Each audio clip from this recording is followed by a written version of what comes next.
Welcome to student study point. मैं आपका professor आज एक दूसरे टॉपिक पे बात करने वाले हैं। आज का टॉपिक है भारत में राष्ट्रवाद। राष्ट्रवाद क्या होता है? राष्ट्रवाद का मतलब होता है एकता का भावना, जिसमें हम लोग राजनीतिक और सामाजिक सांस्कृतिक विरासत को साझा करते हैं। राष्ट्रवाद का मतलब क्या होता है?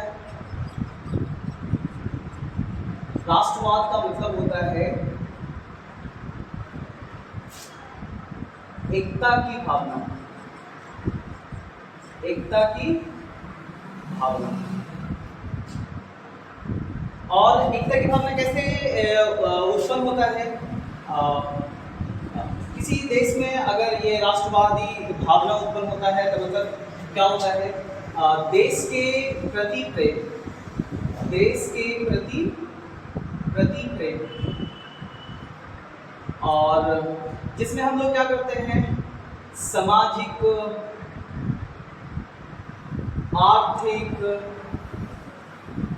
राजनीतिक और सांस्कृतिक विरासत को साझा करते हैं। विरासत को साझा करते हैं। यूरोप में क्या हुआ था?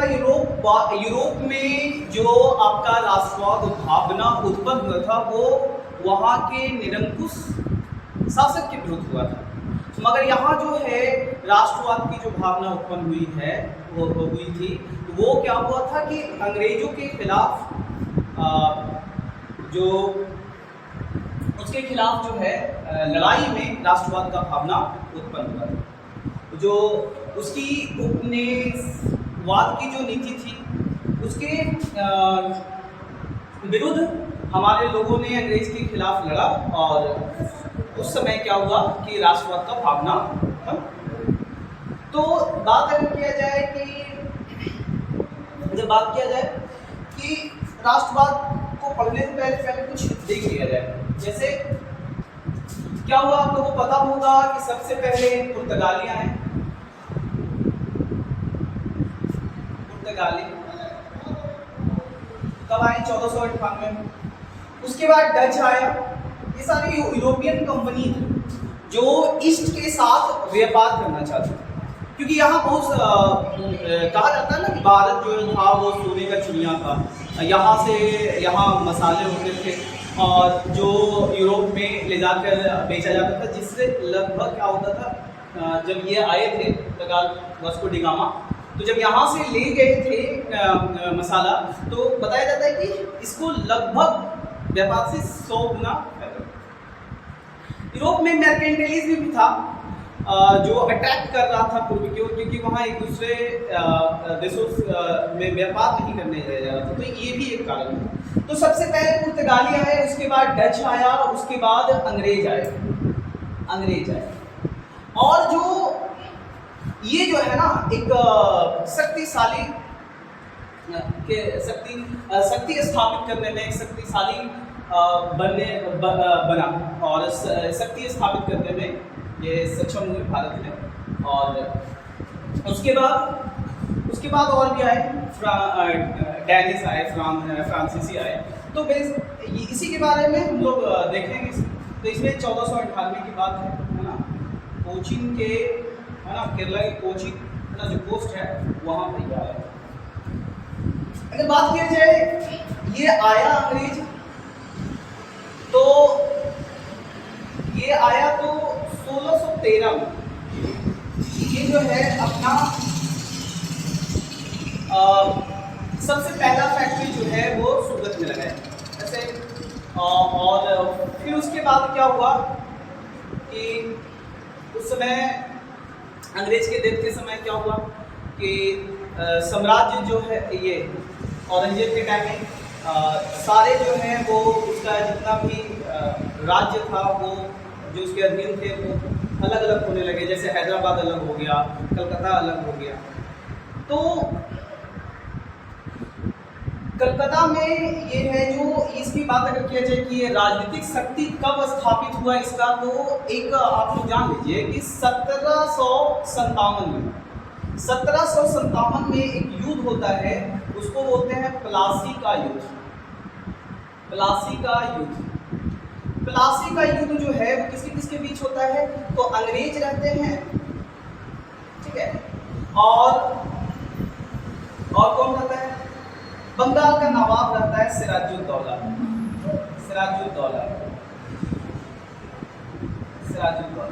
यहाँ से कहता है, यहाँ से समझा जाता है कि ये जो है एक कंपनी के रूप में आया था, मगर यहाँ पे क्या है, इन्होंने अपना एक राजनीतिक शक्ति जो है ये यहाँ पे अपना स्थापित कर लिया, और इसका नेतृत्व कर रहे थे आपका अंग्रेज का वो रॉबर्ट क्लाइव था। उसके बाद एक और इम्पॉर्टेंट होता है, जिसके बाद समझ जाते हैं लोग कि अंग्रेज जो है इनविंसिबल है, यानी उसको कोई हरा नहीं सकता। वो है 1764 है ना। एक राजनीतिक शक्ति अपने आप को स्थापित कर लेता है, और कंपनी से एक राजनीतिक शक्ति के रूप में ये उभरता है। ये 1764 का कौन सा युद्ध होता है, वो बक्सर का युद्ध होता है। जिसमें इस एक तरफ जो होता है आपका अवध का नवाब होता है, शाह आलम द्वितीय होता है, और जो है मीर कासिम होता है, जो बंगाल का नवाब मीर कासिम होता है। ये तीनों को संयुक्त रूप से जो है वो अंग्रेज हराते हैं। एक बड़ी उस समय जो है मुगल ही था, ठीक है, मुगल था, और तो ये सारी जो है वो संयुक्त सेना को ये हराया, तो इस तरह से एक बड़ा शक्ति के रूप में उभर गया भारत से। और इसके बाद जो है इसकी बहुत सारे ये अपना नीतियां लाए, बहुत सारे अपना पॉलिसी लाया, और जैसे आपका ये सर्वोत्तम का सिद्धांत लाया, यानी अपने आप को ये सर्वोत्तम स्थापित करना चाहता था कि हम लोग सर्वोच्च हैं। तो उसके विरुद्ध जो है संघर्ष हुआ, और जो है इन्होंने जनजातियों और किसानों के लिए जो नीतियां लाया, उसके खिलाफ थे। जैसे बहुत सारा इसमें आप देख सकते हैं कि जैसे कोल विद्रोह हो गया, संथाल विद्रोह हो गया, बहुत सारे विद्रोह हुआ इसके नीतियों में। और उसके बाद अगर देखा जाए तो इन्होंने जैसे वेलेज़ली के टाइम में सहायक संघ लाया, ये राज्यों के साथ सहायक करता था। फिर ये जो है हड़प नीति लाया, जिसमें ये क्या करता था कि डॉक्ट्रिन ऑफ लैप्स कहते हैं, जिसमें जिसका कोई उत्तराधिकार नहीं होता था उसको ये क्या करता था, अपने राज्य में मिला लेता था, यानी साम्राज्यवादी यानी साम्राज्य का विस्तार कर रहा था। तो ये सब चीजें हुई, और भी जैसे ये तो आपका राजनीतिक कारण है ना, आर्थिक कारण भी हो गए, जैसे स्थायी बंदोबस्त, ये सब हो गया, स्थायी बंदोबस्त लाया आपका, और कुछ नीतियां ऐसा रहा जिससे जनजातीय विद्रोह भी इसके खिलाफ। अब उसके बाद ये धार्मिक कारण भी रहा है। मैं बात आपको ले चलता हूँ वहाँ 1857 का, क्योंकि लोग मानते हैं कि सबसे पहले जो है राष्ट्रवाद जो है वहीं पे देखा गया था। तो धार्मिक भी बहुत सारे, जैसे विलियम बेंटिंग के समय में जो है वो सती प्रथा का खत्म किया गया। 1856 में जो है आपका ये विधवा पुनर्विवाह को लागू किया गया। तो इससे कुछ लोग समझ रहे थे कि जो है हमारे धर्म में भी ये लोग जो है वो हस्तक्षेप कर रहे हैं। अच्छा, इसके अलावा अगर देखा जाए तो जो सारे ये सब जो लोग थे वो कुछ नहीं थे, और जो है 1813 में जो है ईसाई मिशनरियाँ भी आया, जो क्या कर रहा था, वो कन्वर्ट कर रहा था। ये सब जो है एक कारण रहा जो इसके एक आक्रोश पैदा हुआ अंग्रेजों के खिलाफ। तो एक बड़ा सा विद्रोह हो जाता है जिसको हम लोग कहते हैं 1857 का विद्रोह। 1857 का विद्रोह। 1857 का विद्रोह ऐसे कहा जाता है जैसे कि ये सबसे पहला जो है वो भारत में राष्ट्रवाद की झलक दिखी थी। यहाँ पर जो है वो राष्ट्रवाद की झलक यहाँ पे दिखी थी। मगर इसको पूर्णतः आप लोग राष्ट्रवाद नहीं कह सकते हैं, क्योंकि यहाँ पे क्या हुआ था ना कि आप ये नहीं कह सकते हैं कि कुछ ही भाग जो है कुछ ही जगहों से जो है, जैसे दिल्ली हो गया आपका, अवध हो गया, फिर बिहार से भी थे कुंवर सिंह, और लखनऊ, कानपुर, ये सब जगहों से जो है वो विद्रोह में शामिल हुए थे लोग। मगर यह है कि दक्षिण भारत इससे अलग था। कुछ जो पढ़े लिखे लोग थे, महिलाएं थी, वो अलग था। तो इसको पूर्णतः रूप से राष्ट्रवाद नहीं कर सकते हैं आप, मगर हाँ कह सकते हैं कि राष्ट्रवाद जो है यहाँ पे लिखा है। ठीक है, बहुत सारे राइटर ने इसको सिपोई म्यूटनी कहा, यानी कहा कि ये एक सिपाही विद्रोह था। अच्छा, मगर यह है रणवीर सावरकर के अनुसार देखेंगे तो ये वो कहा था कि पहला स्वतंत्रता संग्राम था। और अगर आसिम मजूमदार की अगर उनकी किताबों में अगर देखेंगे तो ये कहा कि राष्ट्रवाद नहीं था, क्योंकि एक राष्ट्रीय स्तर की नीति नहीं थी। जो आप लोग आगे देखेंगे, जो गांधी जी जब आएंगे, जैसे रॉलेट एक्ट में, जब रॉलेट एक्ट का सत्याग्रह होगा, रॉलेट एक्ट जब आएगा तो वहाँ सब देखिए कि राष्ट्रीय स्तर का, यानी सब जो हो गए एक तरह से एक इंटरेस्ट के लिए, आज़ादी के लिए यहाँ पे क्या करें, तो वो अंग्रेजों के खिलाफ लड़ेंगे। मगर ये है कि राष्ट्रवाद की जब मैं बात कर रहा था तो मैं आप लोगों को बता दूं कि यहाँ पर जो है सबसे पहले राष्ट्रवाद जो है वो देखने को मिला था। अच्छा, अब कुछ कारण हम लोग देख लेते हैं जिसके कारण जो है वो भारत में राष्ट्रवाद जो है वो उसकी उत्पत्ति हुई, भारत में राष्ट्रवाद उत्पन्न हुआ। एक है, अभी मैं बताया कि अंग्रेज साम्राज्यवाद के विरुद्ध जो था वो असंतोष था। अंग्रेज, इसका देखा जाए यहाँ पे मैं बात कर रहा हूँ, है ना, भारत में राष्ट्रवाद का उदय कैसे हुआ, है ना, भारत में राष्ट्रवाद का उदय। तो कह सकते हैं क्या क्या कारण रहा, जिसके कारण जो है वो आप भारत में राष्ट्रवाद तो कारण रहा। ठीक है, अंग्रेजों के खिलाफ ही असंतोष थी। ठीक है, तो अंग्रेजी साम्राज्यवाद के विरुद्ध क्या था, अंग्रेजी साम्राज्यवाद के विरुद्ध असंतोष की भावना थी। क्या था, अंग्रेजी साम्राज्यवाद के विरुद्ध असंतोष की भावना,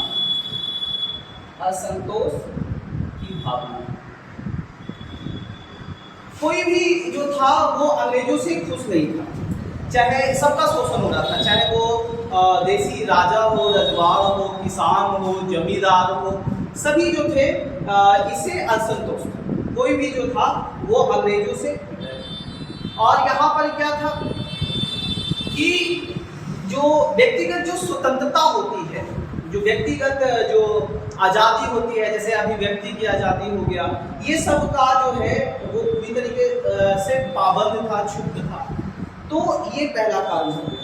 और भी कारण है इसका, जैसे आर्थिक कारण।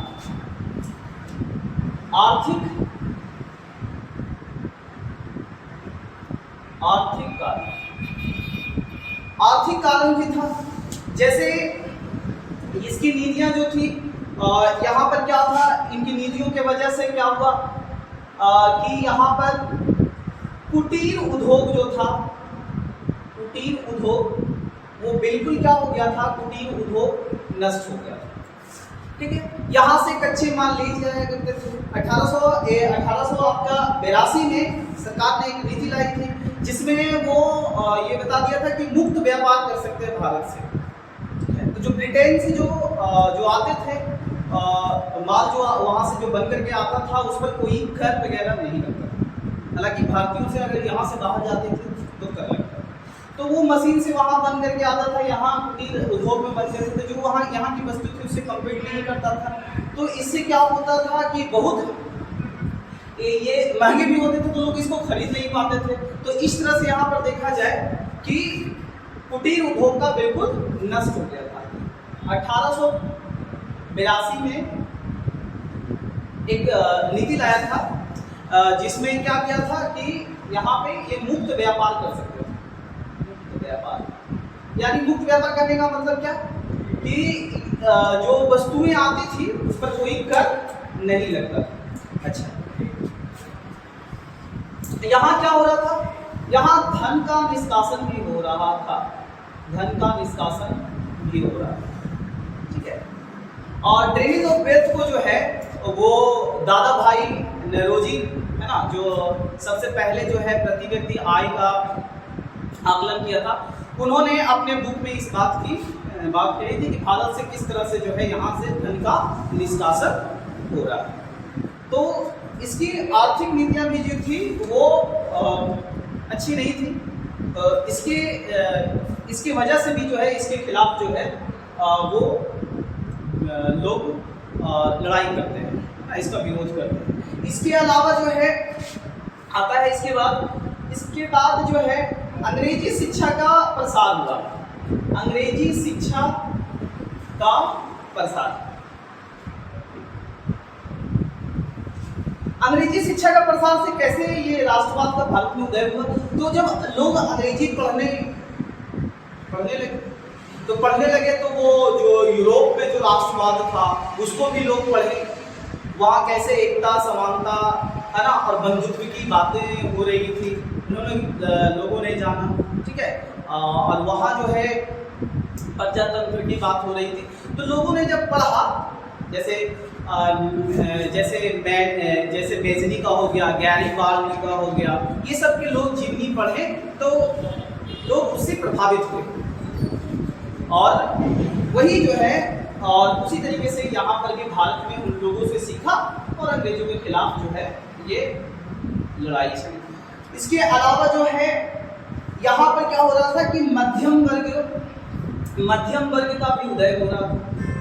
मध्यम वर्ग, मिडिल क्लास भी यहाँ पे उदय हो रहा था, जैसे शिक्षक, वकील, डॉक्टर, ये सब भी जो था ये जो लोग थे वो आपका क्या कर रहा था, इसका दृष्टिकोण जो है सोचने का, इसका जो दृष्टिकोण था वो बिल्कुल अलग था, है ना। और ये सारे समझ रहे थे अंग्रेज की जो नीतियाँ थी, उसकी पॉलिसी वो समझ रहे थे, क्योंकि इनका सोचने का जो दृष्टिकोण था वो बदल रहा था। सोचने का दृष्टिकोण जो था वो बदल रहा है, ये कारण। अच्छा, इसके अलावा जो है एक बड़ा सा कह सकते हैं योगदान रहा है, वो आपका क्या रहा है, वो समाचार पत्र। ठीक है, आप लोग अगर इसको रोक करके वीडियो को आप लोग देख सकते हैं, या फिर चाहे तो स्क्रीनशॉट करके भी रख सकते हैं, मेरे से साफ होगा। यहाँ पे आगे मैं बात करने वाला हूं कि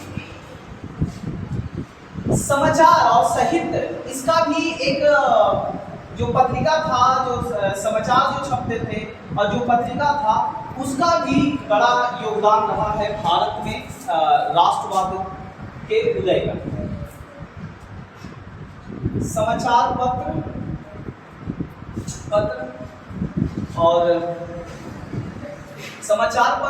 साहित्य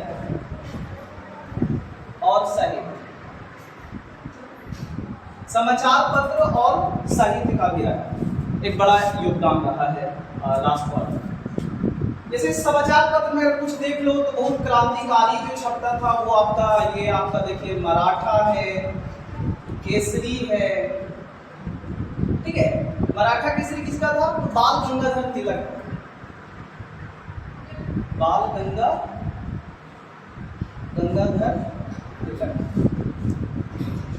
ठीक है, इसी तरीके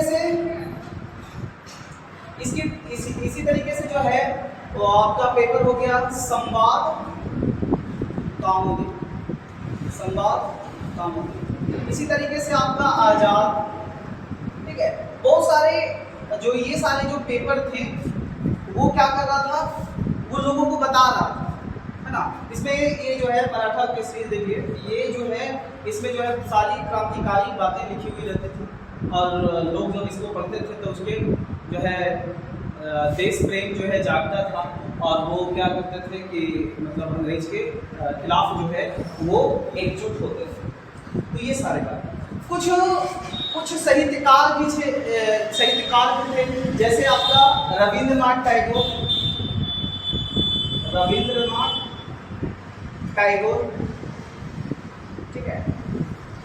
अच्छा, उसके बाद आप लोग सुने होंगे बंकिम चंद्र चटर्जी। बंकिम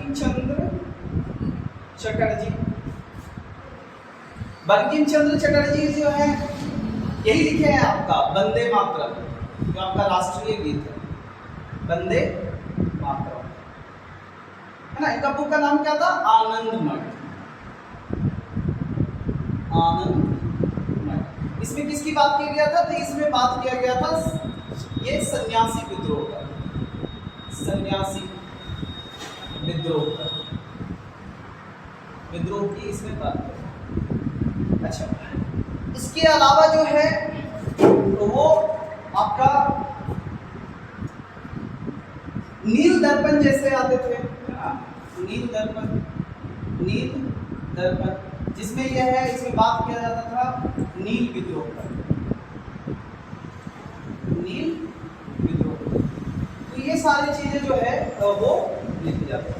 इसके बाद जो है सामाजिक और धार्मिक सुधार भी हुए। आगे सामाजिक और आर्थिक सुधार, एक सामाजिक और धार्मिक सुधार,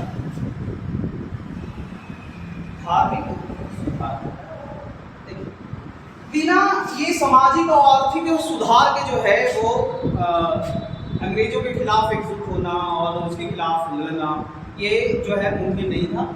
तो समाज जो है, जो समाज में बुराइयां थी, जो धर्म में समय के साथ जो बुराइयां आ गया था, उसके खिलाफ उसको सुधारना, जो बुराइयां आ गई है उसको खत्म करना भी बहुत जरूरी था। सामाजिक सुधार में जो है वो आपका जो बड़ा नाम आता है वो आपका राजा राम मोहन राय का, ये जो पेपर आप देख रहे हैं ना, ये मैगजीन, वो इन्हीं का था, राजा राम मोहन, ठीक है। राजा राम मोहन राय ये जो है एक राजा राम मोहन राय का जो है बड़ा योगदान है इसमें समाज में। इसने एक दिया था एकेश्वरवाद का सिद्धांत दिया था, एकेश्वरवाद का सिद्धांत। उन्होंने कहा था कि एक ही ईश्वर होता है, ठीक है ना, गिफ्ट ऑफ मोनोथिस बोलते हैं इसको। एकेश्वरवाद का सिद्धांत दिया था, एक ही भगवान होता है। बोले थे कि उपासना का जो जरिया हो सकता है वो अलग अलग हो सकता है, भगवान एक ही होते हैं, ठीक है। इन्होंने ही जो है वो विलियम बेंटिंग के काल में जो है जो भारत का पहला वाइसराय था, विलियम बेंटिंग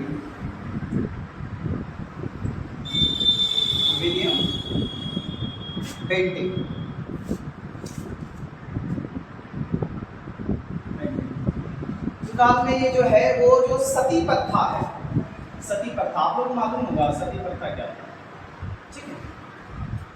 वोमेन जो है वो सती हो जाती थी, जब उसके पति हस्बैंड जो है वो डेथ हो जाता था उनका, तो वो सती हो जाता था। इन्होंने सती प्रथा खत्म किया, ठीक है। एक बड़ा समाज सुधारक, ठीक है, वो देखा जाता है, इनका नाम आता है, ठीक है।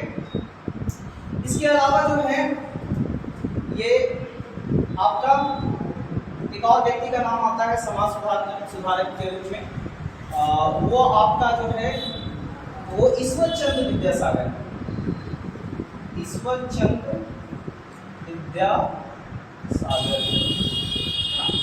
इनके प्रयास से ये बैथून स्कूल खुलवाए थे कोलकाता में, वो आपका वोमेन की पढ़ाई के लिए है ना, ये वोमेन के अधिकार के लिए बहुत बड़े, ठीक है। खुद जो है वो विधवा से शादी किए थे, है ना, और विधवा पुनर्विवाह को जो है विधवा पुनर्विवाह को लागू करवाया, ठीक है, 1856 सती प्रथा जो है 1829 में विलियम बेंटिक के प्रयास से। एक और है ना बड़ा नाम है वो आपका जो है वो कौन है, वो उनका नाम आता है स्वामी विवेकानंद जी का, ठीक है। उन्होंने एक नया हिंदुइज्म का कॉन्सेप्ट दिए थे, ठीक है, स्वामी विवेकानंद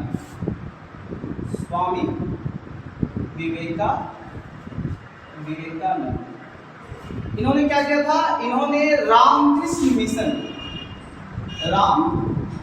इनका गुरु था, इनका गुरु का नाम क्या था, रामकृष्ण हंस नाम था, परहंस। रामकृष्ण परहंस के नाम पर ही इन्होंने 1897 में जो है वो आपका रामकृष्ण मिशन की स्थापना किया था। इनका भी काम था वो आपका ये सुधार करना। इसके अलावा जो है इनका एक और व्यक्ति है आपका जो आर्य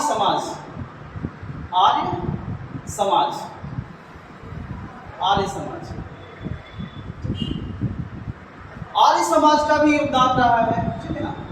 ये नारा दिए थे वेदों की ओर लौटो, ठीक है। और ये शुद्धि आंदोलन, इस समाज द्वारा शुद्धि आंदोलन जो है वो चलाया गया था। शुद्धि आंदोलन 1875 में इसकी स्थापना हुई थी, शुद्धि आंदोलन चलाया गया था। तो इसमें क्या हो रहा था, जो मिशनरी आया था, जो कन्वर्ट कर रहा था लोगों को, जो है हिंदू से क्या बना रहे थे, ईसाई बना रहे थे। तो जो ये कन्वर्ट कर रहा था उनको ये रोकने का, ये जो है ये संस्था जो है रोकने का कार्य कर रहे थे, रोकने का ये काम किया था, ठीक है। और इसलिए इन्होंने शुद्धि आंदोलन चलाया था। और ये जो है ये सारे जो है आप कह सकते हैं कि ये बड़ा योगदान रहा है समाचार पत्र का जो साहित्य था। और इसके अलावा जो है जो आपका सामाजिक और धार्मिक सुधार किए गए हैं, जिसके लिए अलग जो है वो संस्थाएं बनाई गई और इससे आपका उसके बाद है जो आपका प्राचीन संस्कृति ज्ञान नहीं था, प्राचीन संस्कृति ज्ञान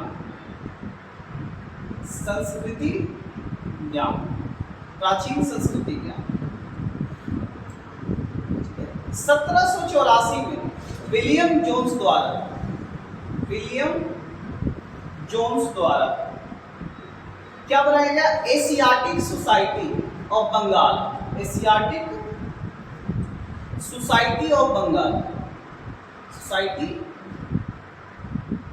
सोसाइटी ऑफ बंगाल।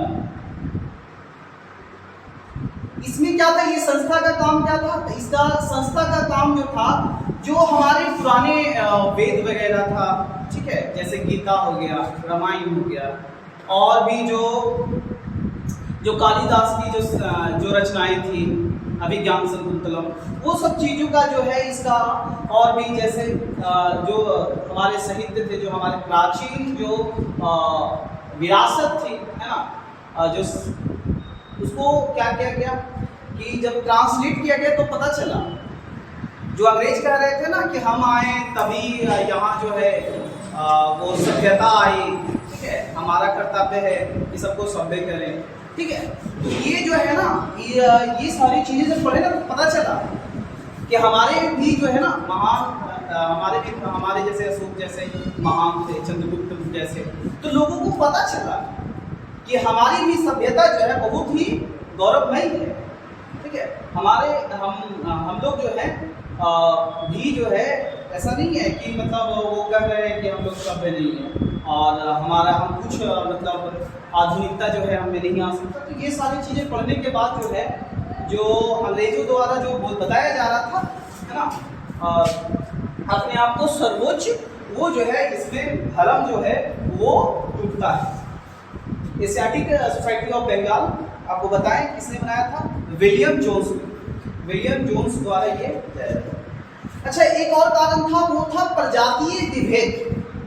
बड़ा नस्लवाद होता था अंग्रेज का, सकते हैं, वो है प्रजातीय विभेद। प्रजातीय विभेद क्या हुआ? क्योंकि वो क्या करते थे ना, वो इंडियन को जो है वो बैन करके रखा था कि किसी क्लब वगैरह जाने में, है ना, कई फिल्म में दिखाया है ना कि Indians and dogs are not allowed, दिखाया गया। तो वही सब भेदभाव को ही दिखाने की कोशिश की गई है।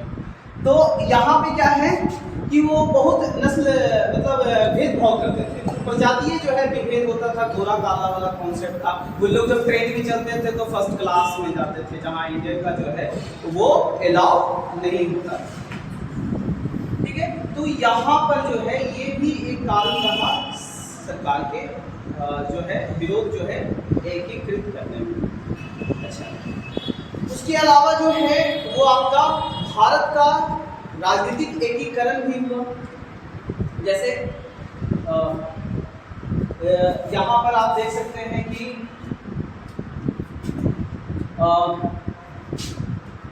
जब लिंकन के टाइम में 1878 में, है ना, 1878 यहाँ पे भारत का राजनीतिक एकीकरण भी हुआ। राजनीतिक, ये भी एक कारण है, राजनीतिक एकीकरण। इस टाइम में क्या आया था? वो आया था प्रेस एक्ट। इसको बोलते हैं वर्नाकुलर प्रेस एक्ट बोलते हैं इसको, वर्नाकुलर प्रेस एक्ट, है ना।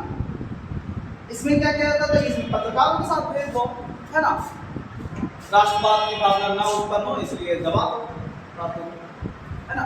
तो ये लाया गया था आपका, जिसमें सिर्फ था कि मतलब आप अंग्रेजी में ही पत्र को छापो ताकि हमको पता चले कि आप क्या लिख रहे हैं। तो अमृत बाजार एक पत्रिका था, उसके डर से रातों रात ये बदल लिया। तो आप जानना चाहते हैं यहाँ पे क्या हुआ कि राजनीतिक एकीकरण भी हुआ, लोग समझ रहे थे उसकी नीतियों को कि क्या करना। ठीक है, उसके बाद जो है इल्बर्ट बिल आता है, इल्बर्ट बिल। अच्छा बताइए ये कैसे पता चलेगा ये राजनीतिक एकीकरण कर रहा था? इल्बर्ट बिल जो है ना, उसमें जो बताया गया था ये रिपन के टाइम में आया था। रिपन, जब वाइसराय था तब आया था। इसमें बताया गया था कि जब जो अंग्रेज होते हैं उसको भी सुनवाई इंडियन जज द्वारा किया जा सकता है। अब यहाँ पर क्या हुआ, लोग विरोध करने लगे। अब इतना विरोध किया कि इसको जो है वापस लेना पड़ा। तो भारतीयों को भी समझ में आया, है ना, कि उन लोग जो है हमारी केस की सुनवाई कर सकता है, हमें सजा दे सकता है, मगर हम लोग क्यों नहीं, हम लोग ऐसा क्यों नहीं। तो ये आंखें खोलने वाली एक बात थी, आंख जो है वो खोल रहा है। ठीक है, तो ये चीजें रही। कुछ यहाँ तो ऐसे हम कुछ संस्था की बात कर लिए। ठीक है, और भी संस्थाएं जो है जैसे बॉम्बे संस्थाएं भी है, संस्थाएं का भी जो है वो बड़ा योगदान रहा। जैसे बॉम्बे एसोसिएशन, बॉम्बे, यहाँ पे आई थिंक नहीं पता चल रहा, साफ कर दो इधर, तो इधर देख लीजिएगा आप।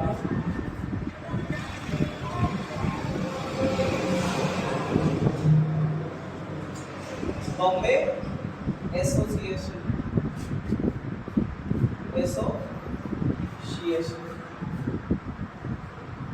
ठीक है। इसके अलावा जो है वो फिर Indian national Congress, Indian national Congress, Indian national Congress, Bombay association, ये सारे जो है वो लैंड होल्डर सोसाइटी किसका था? तो ये जमींदार लोगों का था, लैंड होल्डर सोसाइटी। ये जो था जमींदारों का ये एक संस्था था। तो ये जो था, और ये बॉम्बे ये क्या था यहाँ पे, ये आपका जो बॉम्बे एसोसिएशन था वो नरोजी द्वारा जो है ये किया गया था। ये जो था इसमें जमशेद जी भी थे। तो यहाँ पे क्या है, ये व्यापारियों द्वारा है ना। तो ये एसोसिएशन का भी काम था कि ये अपने अपने मुद्दे थे इसके उठा रहे थे। और इंडियन नेशनल कांग्रेस आपको पता ही है, जैसे महात्मा गांधी, बहुत सारे महान नेता जो थे वो सारे इससे जुड़े हुए थे। ये भी जो है ये लोगों को एकीकृत करने में बड़ा योगदान दिया है ना। इसकी स्थापना आप लोगों को पता ही है कि 28 दिसंबर 1885 में बॉम्बे में हुआ। तो आप लोग देखिए कि ये सारे जो था ये कारण रहा है भारत में राष्ट्रवाद के उदय का। और फिर सभी जो है एकत्रित होकर अंग्रेजों के खिलाफ जो है एकजुट होकर उसके खिलाफ जो है बिगुल फूकेगा, है ना। और लास्ट में जो है वो अंग्रेज को भारत छोड़ करके। तो ये सारे चीज़ें थी जो राष्ट्रवाद को पनपने में मदद कर रहा है। आगे हम लोग देखेंगे गांधी युग का आरंभ, जो एग्जाम में भी पूछे जाते हैं। आप इससे क्वेश्चन देखते होंगे, आपको पता होगा कि एग्जाम में भी पूछे जाते हैं। तो गांधी युग का आरंभ जो है हम लोग कल देखेंगे।